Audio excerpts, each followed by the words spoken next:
우리에게 주신 말씀에 근거하여 우리의 자랑은 이라는 제목을 가지고 우리가 함께 하나님의 은혜를 생각하여 보도록 하겠습니다. 그동안 우리를 괴롭혔던 코로나19 바이러스 사태도 이제는 진정되는 것 같습니다. 그러나 안심할 수 없습니다. 언제 어떻게 우리를 공격할지 잘 모르기 때문입니다. 많은 전문가들은 코로나19 이전과 코로나19 이후의 삶의 방식이 완전히 달라질 것이라고 예언합니다. 국제 정세도 마찬가지입니다. 이전의 자유로운 세계화 흐름이 이제는 지역마다 블록화가 될 것이라고 합니다. 세계의 블록화는 공급 체인의 붕괴로 물가 상승을 일으키게 되어 있습니다. 고환율, 고물가, 고이자의 3고의 시대가 되었다고 합니다. 고환율, 고물가, 고이자는 우리의 삶과 밀접하게 연관을 맺고 있어서 가난한 사람들의 삶을 더욱 힘들게 만들 것이라고 예견되고 있습니다. 우리에게 펼쳐질 미래가 불투명하고 우리가 나아갈 방향이 제대로 보이지 않는 시대가 되었습니다. 이럴 때일수록 우리는 그동안의 우리의 삶을 되돌아보고 겸손하게 우리의 삶의 방식을 회개할 줄 알아야 합니다. 우리는 그동안에 인간의 이성과 과학의 발달을 맹신하여 이러한 것들이 가져다 주는 혜택만을 누리고 살았습니다. 인간의 과학적 성과를 지나치게 자랑하였습니다. 이제 그 자랑을 멈추고 하나님께 돌아가야 할 때가 되었습니다. 오늘 본문 말씀 예레미야 선지자는 지금으로부터 약 2600년 전에 활동한 선지자였습니다. 그때는 북이스라엘은 이미 아시리아 제국에게 멸망을 당했고 남유다 왕국도 신흥 강대국인 느부갓네살 왕이 이끄는 바벨론 제국에게 침략을 당하고 멸망이 바로 코앞에 앞둔 절대절명의 순간이었습니다. 곧 망할 위기에 처한 국가와 공동체를 향한 눈물 어린 경고의 말씀이 오늘 본문 말씀의 배경입니다. 전쟁의 북소리와 조국을 침탈하는 말발굽 소리가 들려오는 절대절명의 순간에 하나님의 백성을 향한 회개를 촉구하는 외침이 예레미야서의 중심 내용입니다. 사람은 내일에 대해서 알 수 없을 때 우리는 걱정과 근심에 휩싸일 수밖에 없습니다. 불확실한 미래에 대한 근심을 덜 수 있는 것은 우리에게 하나님을 향한 믿음이 우리에게 있을 때입니다. 오늘 본문에서 예레미야 선지자는 인간의 지혜와 인간의 강함 그리고 자신들의 부함을 자랑하지 말라고 경고하고 있습니다. 우리는 그동안에 우리의 지혜와 과학기술의 발달과 또 우리의 강력함과 우리의 풍요를 자랑해 왔었습니다. 인간이 쌓아온 과학기술과 지혜는 한순간이기 때문에 우리는 그것을 의지할 만한 것이 결코 되지 못합니다. 그러한 것들은 어느 순간에 순식간에 사라질 수 있습니다. 우리는 코로나 바이러스라는 눈에 보이지 않는 아주 자그마한 그러한 바이러스에 속수무책으로 당한 경험이 있습니다. 인간은 하나님 앞에서 연약한 존재로 항상 겸손한 마음으로 하나님을 경외하여야 합니다.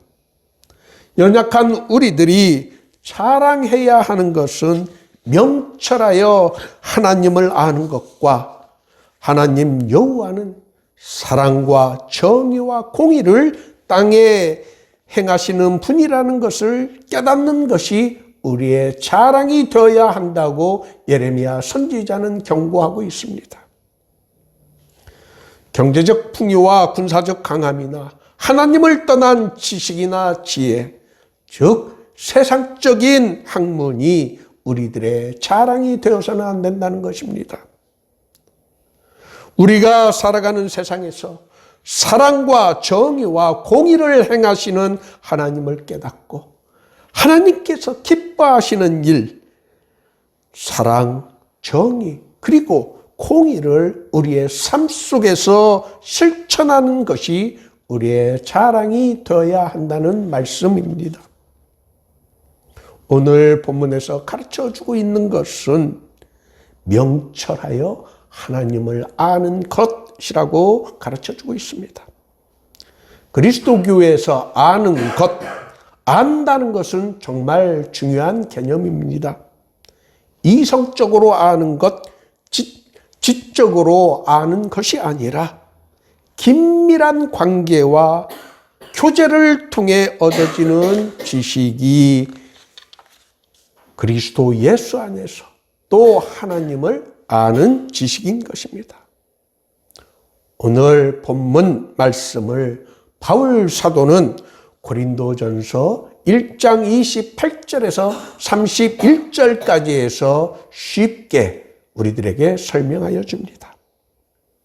하나님께서 세상의 천한 것들과 멸시받는 것들과 없는 것들을 택하사 있는 것들을 폐하려 하시나니 이는 아무 육체도 하나님 앞에서 자랑하지 못하게 하려 하심이라.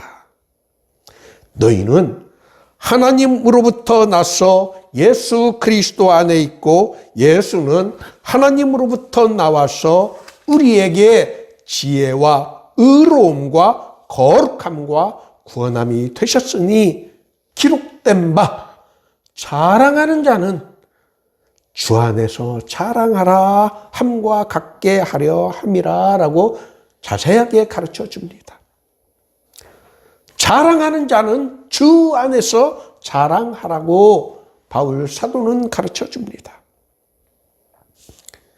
여기에서 우리는 정말 중요한 개념을 발견하게 됩니다. 우리가 자랑해야 하는 것은 이 세상적 가치가 아닌 명철하여 하나님을 아는 것, 하나님을 아는 지식입니다. 우리가 자랑해야 하는 것은 이 세상에서 중요하게 여기는 가치가 아닌 하나님을 아는 지식이라고 가르쳐주고 있습니다. 어떤 것이 어떻게 하면 우리는 하나님에 관한 지식을 알 수 있을까요? 잠언 1장 7절은 여호와를 경외하는 것이 지식의 근본이라고 가르쳐줍니다. 또 잠언 9장 10절은 여호와를 경외하는 것이 지혜의 근본이요 거룩하신 자를 아는 것이 명철이라고 하였습니다. 이 말씀에 비추어 보아 우리가 하나님에 관한 지식을 가질 수 있는 것은 우리가 예수 그리스도를 믿음으로 하나님에 관한 올바르고 온전한 지식을 가질 수 있다는 것입니다. 우리는 예수 그리스도 없이는 하나님에 관한 지식과 믿음을 가질 수 없습니다. 그래서 우리 예수님께서는 이렇게 요한복음 14장 6절에서 이렇게 말씀하고 계십니다. 내가 곧 길이요 진리요 생명이니 나로 말미암지 않고는 아버지께로 올 자가 없다고 말씀하시면서 또 요한복음 17장 3절에서 영생은 곧 유일하신 참 하나님과 그가 보내신 자 예수 그리스도를 아는 것이라고 말씀하셨습니다. 우리 인간이 두려움을 느끼는 것은 우리가 미래에 대해서 아는 지식이 없을 때입니다. 지식이 없거나 또는 부족할 때 우리는 막연한 불안감에 떱니다. 또 우리가 앞으로 닥칠 일을 능히 헤쳐 나갈 수 있는 능력이 우리에게 없을 때 우리는 두려움과 불안에 떨 수밖에 없습니다. 그러나 성경은 우리가 주 예수 그리스도 안에 있을 때, 즉 온전한 믿음을 가질 때 하나님의 능력을 체험할 수 있고 하나님의 능력을 우리가 체험할 때 두려움과 불안이 사라진다는 것을 가르쳐 줍니다. 바울 사도는 그의 서신서에서 그리스도 예수 안에 혹은 예수 안에서 주 안에서라는 표현을 많이 하고 있습니다. 우리들이 그리스도 예수 안에 있다는 것은 무슨 의미일까요? 영적으로 연합되어 있다는 것입니다. 우리가 예수 그리스도를 믿고 그와 연합되어 있을 때 우리에게는 하나님의 능력이 임하고 하나님을 아는 온전한 지식을 가질 수 있습니다. 이럴 때, 이러한 때에 우리는 우리의 두려움을 떨쳐버리고 용감하게 우리는 세상에서 그리스도인으로서 그리스도인답게 생활할 수 있는 것입니다. 국가 공동체의 절대절명의 순간에 앞으로 어떻게 국가의 운명이 펼쳐질지 모르는 위기 순간에 외친 예레미야 선지자의 외침을 우리가 기억하면서 명철하여 하나님을 아는 것과 세상에서 하나님의 속성인 사랑과 정의와 공의를 우리의 삶 속에서 실천함으로 하나님이 기뻐하시는 삶을 사실 수 있기를, 즉 주 안에서 자랑할 수 있는 믿음을 가질 수 있기를 예수님의 이름으로 축원합니다.